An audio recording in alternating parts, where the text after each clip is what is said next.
Suma teológica, parte según Kondo Ae, cuestión 60. El juicio corresponde a continuación tratar del juicio. Q. Chinsuaputu inter. Sobre esto se formulan 6 preguntas. El juicio es acto de la justicia. ¿Es lícito juzgar? ¿Se debe juzgar por sospecha? ¿Se deben interpretar las cosas dudosas en sentido favorable? ¿Siempre debe dictarse el juicio según las leyes escritas? ¿Se pervierte el juicio por la usurpación de poder? Artículo 1. El juicio es acto de justicia. Lat.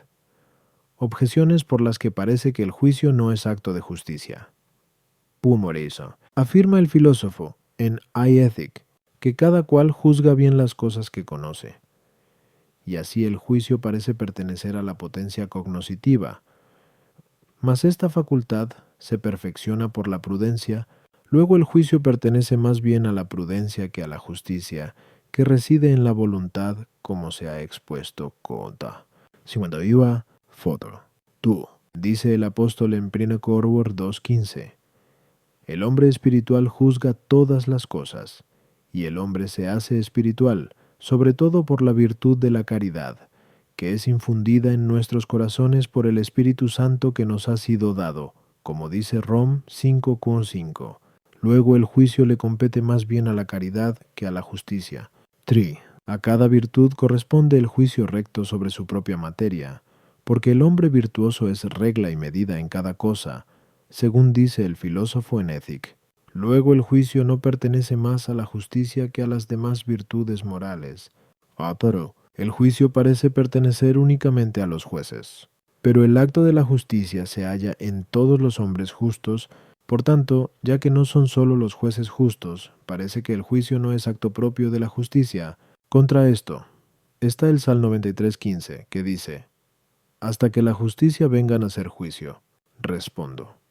Juicio se le llama propiamente al acto del juez en cuanto que es juez, y al juez se le llama tal porque es quien pronuncia el derecho, mas el derecho es el objeto de la justicia, como ya se ha demostrado. Q1, y por esto, el juicio implica, en la primera acepción del nombre, la definición o determinación de lo justo o del derecho.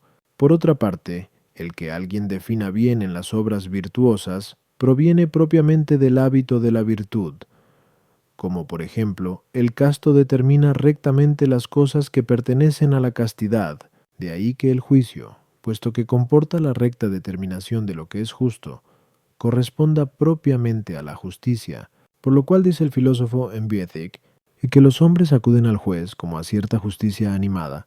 A las objeciones, 1. El nombre de juicio, que, según su primitiva acepción, significa la recta determinación de las cosas justas, se amplió a significar la recta determinación en cualquier cosa, tanto en las especulativas como en las prácticas. En ellas, sin embargo, para un juicio recto, se requieren 2 condiciones. Una de estas es la virtud misma que profiere el juicio, y en este sentido el juicio es acto de la razón, pues decir o definir algo es propio de la razón. La otra, en cambio, es la disposición del que juzga, por la cual tiene la idoneidad para juzgar rectamente, y así, en aquellas cosas que pertenecen a la justicia, el juicio procede de la justicia, como también en las que pertenecen a la fortaleza proceden de ésta. Así, pues, el juicio es acto de justicia, según que ésta se incline a juzgar rectamente, y de prudencia, en cuanto que esta virtud pronuncia el juicio.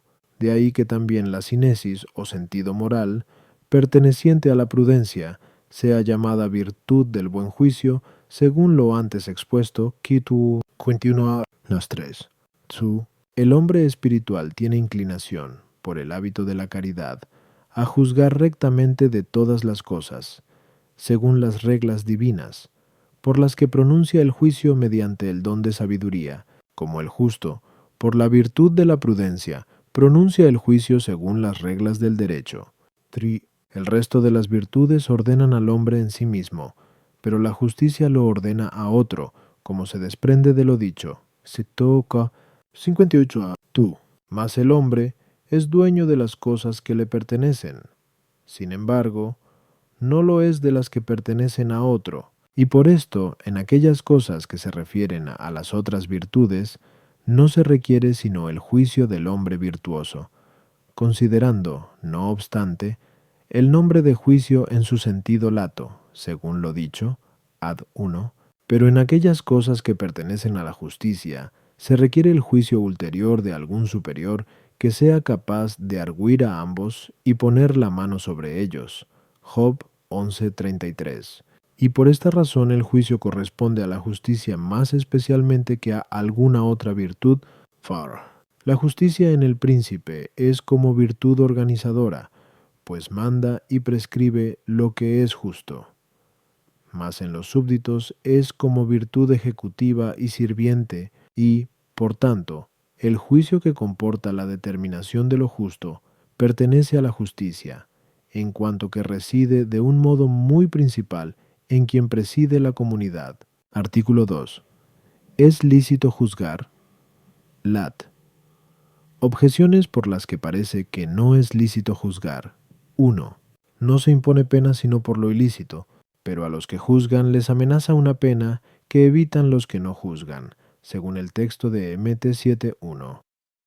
No juzguéis, y no seréis juzgados. Luego es ilícito juzgar. Tú.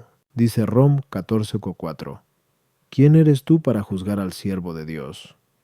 Depende de su Señor el estar de pie o caído, y el Señor de todas las cosas es Dios. Luego a ningún hombre le está permitido juzgar. Ningún hombre hay sin pecado según la sentencia evangélica de 1 J. Conoren 1:8. Si dijéramos que no tenemos pecado, nosotros mismos nos engañamos, mas al pecador no le está permitido juzgar, según aquello de Rom 2:1. Eres inexcusable, oh hombre, cualquiera que seas, tú que juzgas, pues en aquello en que juzgas a otro, a ti mismo te condenas, pues haces lo mismo que juzgas. Luego a nadie le está permitido juzgar. Contra esto está Dite 16:18, que dice: establecerás jueces y maestros en todas tus puertas, para que juzguen al pueblo con juicio justo. Respondo: el juicio es lícito en tanto en cuanto es acto de justicia. Mas, como se deduce de lo dicho, a 1:1. 3. Para que el juicio sea acto de justicia se requieren tres condiciones. Primera, que proceda de una inclinación de justicia. Segunda, que emane de la autoridad del que preside. Y tercera, que sea pronunciado según la recta razón de la prudencia. Si faltare cualquiera de estas condiciones, el juicio será vicioso e ilícito. Así, en primer lugar, cuando es contrario a la rectitud de la justicia, se llama, de este modo, juicio vicioso o injusto. En segundo lugar, cuando el hombre juzga de cosas sobre las que no tiene autoridad, y entonces se denomina juicio usurpado. Y tercero, cuando falta la certeza racional, como cuando alguien juzga de las cosas que son dudosas u ocultas por algunas ligeras conjeturas, y en este caso se llama juicio suspicaz o temerario. A las objeciones 1, el Señor prohíbe allí el juicio temerario, que trata sobre la intención del corazón u otras cosas inciertas, como explica Agustín en el libro De Serme, Dom in Monte, o prohíbe el juicio sobre las cosas divinas, respecto de las cuales, por ser superiores a nosotros, no debemos juzgar, sino simplemente creerlas, según dice Hilario en Supermat, o bien prohíbe el juicio que no se hace por benevolencia, sino por rencor, como afirma el Crisóstomo, Du. El juez está constituido como ministro de Dios, de ahí que diga DT 1:16. Juzgad lo que es justo, y añade después B. 17. Porque el juicio es de Dios. Los que están en graves pecados no deben juzgar a los que están en los mismos o menores pecados, según dice el Crisóstomo, sobre aquello de Mt 7:1, no juzguéis, y esto debe entenderse principalmente cuando sus pecados son públicos, porque debido a esto se genera el escándalo en los corazones de los demás. Pero si no son públicos, sino ocultos, y la necesidad de juzgar apremia por razón del cargo, se puede con humildad y temor arguir o juzgar, por lo cual dice Agustín en el libro de Serm, Tom y Monte: si nos encontrásemos en el mismo vicio, Deplorémoslo juntos y estimulémonos a aunar nuestros esfuerzos. Sin embargo, no por esto el hombre se condena a sí mismo, de modo que adquiera para sí un nuevo mérito de condenación, sino que, condenando a otro, muestra que él es igualmente digno de ser castigado por igual o semejante pecado. Artículo 3. El juicio procedente de sospecha es ilícito. Lat. Objeciones por las que parece que el juicio que procede de sospecha no es ilícito. 1. La sospecha parece que es una opinión incierta sobre la existencia de algo malo, por lo cual escribe el filósofo en Vis Ethic que la sospecha se refiere no solo a lo verdadero, sino también a lo falso, pero de cada una de las cosas contingentes no puede tenerse sino opinión incierta. Luego, puesto que el juicio humano versa sobre los actos humanos, que consisten en hechos singulares y contingentes, parece que ningún juicio sería lícito si no fuera lícito juzgar por sospecha. 2. Por el juicio ilícito se hace injuria al prójimo, mas la sospecha mala consiste solamente en una opinión del hombre, y así no parece causar una injuria a otro. Luego el juicio de sospecha no es ilícito. 3. Si es ilícito, es necesario que se reduzca a la injusticia, puesto que el juicio es acto de justicia, según lo dicho, bueno. Pero la injusticia por su género es siempre pecado mortal, como se ha demostrado. Kip 59 foro. Luego el juicio por sospecha sería siempre pecado mortal si fuese ilícito. Pero esto es falso, porque no podemos evitar las sospechas, como dice la glosa de Agustín sobre Prina Coroes 4.5. No juzguéis antes de tiempo. Luego el juicio sospechoso no parece ser ilícito.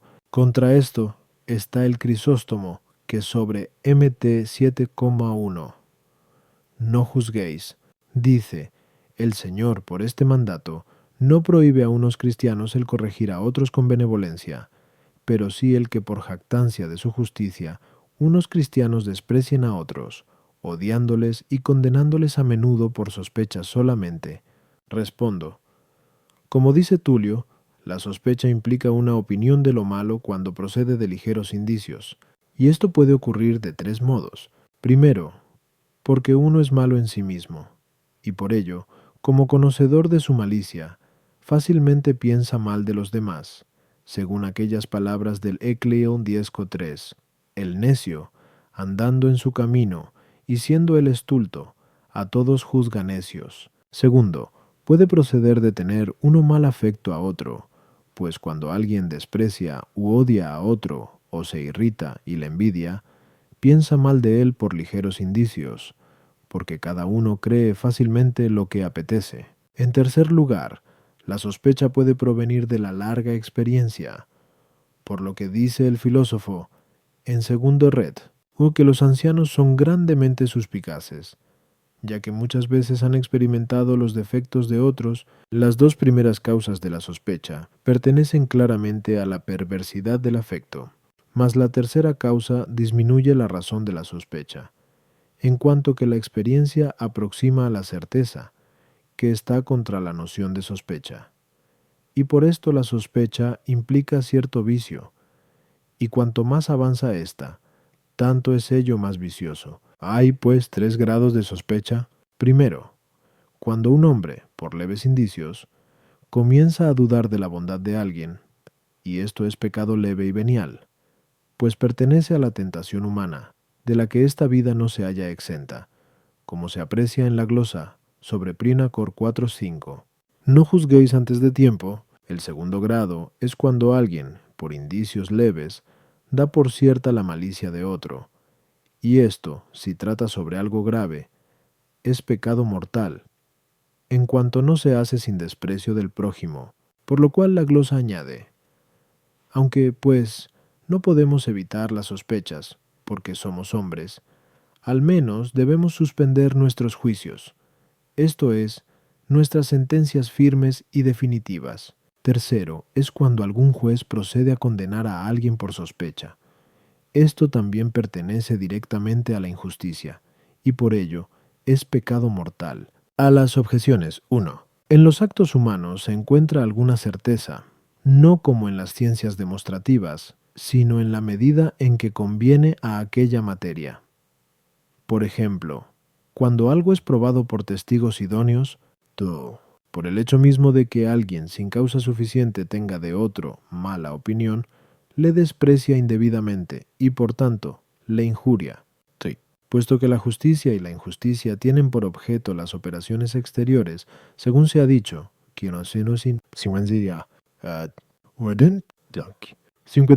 1 a 3. Entonces el juicio sospechoso pertenece directamente a la injusticia cuando recae sobre un acto exterior, y en consecuencia es pecado mortal, conforme a lo expuesto en la sol. Mas el juicio interno solamente pertenece a la justicia en cuanto se relaciona con el juicio exterior, como el acto interno con el externo, como la concupiscencia con la fornicación y la ira con el homicidio. Artículo 4. Las dudas se deben interpretar en sentido favorable. Lat. Objeciones por las que parece que las dudas no deben ser interpretadas en sentido favorable. 1. El juicio debe versar más bien sobre lo que sucede el mayor número de veces, pero en la mayor parte de los casos sucede que se obra mal, pues el número de los necios es infinito, como dice Eclo 1.15, y los sentidos del hombre están inclinados al mal desde la adolescencia, según se lee en Gen 8.21. Luego las dudas deben más bien interpretarse en mal que en buen sentido. Dice Agustín que piadosa y rectamente vive el que es apreciador imparcial de las cosas, sin inclinarse a uno u otro lado, pero el que interpreta en sentido favorable lo que es dudoso, se inclina a una parte. Luego esto no debe hacerse. El hombre debe amar al prójimo como a sí mismo, mas acerca de sí mismo, el hombre debe interpretar las dudas en la peor parte, según el texto de Job 9:28. Me aterraba de todas mis obras. Luego parece que las cosas dudosas respecto del prójimo deben ser interpretadas en el peor sentido. Contra esto está la glosa sobre Rom 14:3. El que no come, no juzgue al que come, que dice, las dudas deben ser interpretadas en el sentido más favorable. Respondo, según se ha dicho a 3:2, por el hecho mismo de que uno tenga mala opinión de otro sin causa suficiente, le injuria y le desprecia. Mas nadie debe despreciar o inferir a otro daño alguno sin una causa suficiente que le obligue a ello. Por tanto, mientras no aparezcan manifiestos indicios de la malicia de alguno, debemos tenerle por bueno, interpretando en el mejor sentido lo que sea dudoso. A las objeciones 1. Puede ocurrir que el que interpreta en el mejor sentido se engañe más frecuentemente, pero es mejor que alguien se engañe muchas veces, teniendo buen concepto de un hombre malo, que el que se engañe raras veces pensando mal de un hombre bueno, ya que por esto último se hace injuria a otro. Mas no ocurre por lo primero. Una cosa es juzgar de las cosas y otra distinta es juzgar de los hombres, pues en el juicio con el que juzgamos acerca de las cosas, no se considera lo bueno o lo malo por parte de la cosa misma sobre la que juzgamos, a la que nada perjudica, sea cual fuere el modo con que juzguemos de ella, sino que sólo allí se considera el bien del que juzga, si juzga con verdad, o el mal si juzga erróneamente, porque lo verdadero es el bien del entendimiento, y lo falso su mal, como se dice en B. Ethic. Por esto, cada uno debe aspirar a juzgar de las cosas según lo que son. Sin embargo, en el juicio por el que juzgamos de los hombres, se considera principalmente bueno y malo por parte de aquel de quien se juzga, el cual es tenido por honorable en el caso de que se le juzgue bueno, y por despreciable si se le juzga malo. Y por esto, en tal juicio, debemos tender más bien a juzgar bueno al hombre, a no ser que haya una razón manifiesta para lo contrario. Por otra parte, para el hombre que juzga, el juicio equivocado por el que juzga bien de otro no pertenece a lo malo de su entendimiento, como tampoco pertenece de suyo a su perfección conocer la verdad de cada uno de los hechos contingentes y singulares, sino más bien todo esto corresponde a los buenos sentimientos. Interpretar algo en buen o mal sentido puede suceder de dos modos. 1. por cierta suposición. Así, cuando debemos poner remedio a algunos males, ya nuestros, ya ajenos, conviene, para aplicar este remedio con seguridad, que supongamos lo que es peor, puesto que el remedio que es eficaz contra el mal mayor con más razón lo será contra el mal menor. En el otro modo interpretamos algo en buen o mal sentido, definiendo o determinando, y así, en el juicio sobre las cosas, uno debe aspirar a interpretar cada cosa según lo que es. Mas en el juicio acerca de las personas, se debe interpretar en el mejor sentido, según se ha dicho, en la Sol. Ad 2. Artículo 5. ¿Se debe juzgar siempre según las leyes escritas? Lat.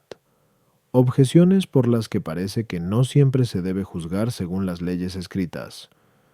1. Siempre debe evitarse un juicio injusto. Sin embargo, a veces, las leyes escritas contienen injusticia.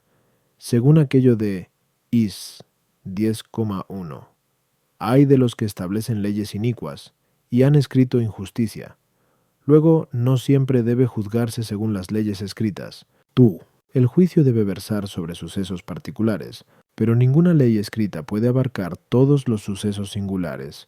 Como se señala por el filósofo en Ethic, luego parece que no siempre debe juzgarse según las leyes escritas. 3. La ley se escribe para que se manifieste el dictamen del legislador, mas algunas veces sucede que, si el mismo legislador estuviera presente, juzgaría de otro modo. Luego no siempre se debe juzgar según la ley escrita. Contra esto está Agustín en el libro De Vera Relix, y que dice: en las leyes temporales, aunque los hombres las discuten al instituirlas, sin embargo, después de instituidas y confirmadas, no les será permitido juzgar de las mismas, sino según ellas. Respondo, según lo dicho, 1. El juicio no es otra cosa que cierta definición o determinación de lo que es justo. Mas una cosa se hace justa de dos modos, bien por su misma naturaleza, lo que se llama derecho natural, o bien por cierta convención entre los hombres, lo cual se denomina derecho positivo, según lo expuesto anteriormente. Qui, 56 du, las leyes, no obstante, se escriben para la declaración de ambos derechos, aunque de diferente manera, pues la ley escrita contiene el derecho natural, mas no lo instituye, ya que éste no toma fuerza de la ley, sino de la naturaleza. Pero la escritura de la ley contiene e instituye el derecho positivo, dándole la fuerza de autoridad. Por eso es necesario que el juicio se haga según la ley escrita, pues de otro modo el juicio se apartaría ya de lo justo natural, ya de lo justo positivo. A las objeciones, 1. Así como la ley escrita no da fuerza al derecho natural, tampoco puede disminuírsela o quitársela, puesto que la voluntad del hombre no puede cambiar la naturaleza, por lo cual, si la ley escrita contiene algo contra el derecho natural, es injusta y no tiene fuerza para obligar, pues el derecho positivo solo es aplicable cuando es indiferente ante el derecho natural el que una cosa sea hecha de uno u otro modo, según lo ya demostrado. Kumar, du. De ahí que tales escrituras no se llamen leyes, sino más bien corrupciones de la ley, como se ha dicho antes, 1-2 Ki 95-2, y por consiguiente no debe juzgarse según ellas, tuto. Así como las leyes inicuas por sí mismas contrarían al derecho natural, o siempre o en el mayor número de casos. De igual modo, las leyes que son rectamente establecidas son deficientes en algunos casos, en los que, si se observasen, se iría contra el derecho natural, y por eso, en tales casos, no debe juzgarse según la literalidad de la ley, sino que debe recurrirse a la equidad, a la que tiende el legislador. De ahí que diga el jurisperito: ni la razón de derecho ni la benignidad de la equidad sufren que lo que se ha introducido en interés de los hombres sea interpretado de una manera demasiado dura en contra de su beneficio, desembocando en severidad. En tales casos, aun el mismo legislador juzgaría de otra manera, y si lo hubiera previsto, lo habría determinado en la ley. 3. Con lo dicho queda contestada la tercera dificultad. Artículo 6. El juicio ¿se convierte en perverso por la usurpación? Late. Objeciones por las que parece que el juicio no se convierte en perverso por la usurpación. 1. La justicia es cierta rectitud en las acciones, y nada perjudica a la verdad por quien sea dicha, sino por qué tipo de cosa debe ser recibida. Luego tampoco perjudica a la justicia por quien es determinado lo que es justo, lo cual pertenece a la razón del juicio. 2. Castigar los pecados pertenece al juicio, pero se lee que algunos fueron alabados por castigar pecados de otros, y, sin embargo, no tenían autoridad sobre los que castigaban, como Moisés matando a un egipcio, en Ex 2:1 y Fines, hijo de Eleazar, a Samri, hijo de Salumi, según se lee en Num 25:7, y esto le fue reputado a justicia, como se dice en Sal 105:31. Luego, la usurpación del juicio no pertenece a la injusticia. 3. La potestad espiritual se distingue de la temporal. Pero a veces los prelados, que tienen potestad espiritual, intervienen en cosas que pertenecen al poder secular. Luego el juicio usurpado no es ilícito. 4. Así como para juzgar rectamente se requiere autoridad, así también la justicia y la ciencia del que juzga, como se infiere de lo anteriormente expuesto, Anos 1:1. 2. Mas no se dice que sea injusto el juicio de quien juzga sin tener el hábito de la justicia o la ciencia del derecho, luego tampoco el juicio usurpado, que se hace por falta de autoridad, será siempre injusto. Contra esto está Rom 14:4, que dice: ¿Quién eres tú que juzgas al siervo ajeno? Respondo: ya que se debe juzgar según las leyes escritas, conforme a lo expuesto. Am 5. El que emite el juicio interpreta de algún modo el texto de la ley, aplicándolo a un asunto particular. Ahora bien, puesto que es propio de una misma autoridad interpretar y hacer la ley, del mismo modo que no puede establecerse la ley, sino por la autoridad pública, así tampoco puede emitirse el juicio, a no ser por la autoridad pública, la cual extiende su acción a todos los que están sometidos a la comunidad.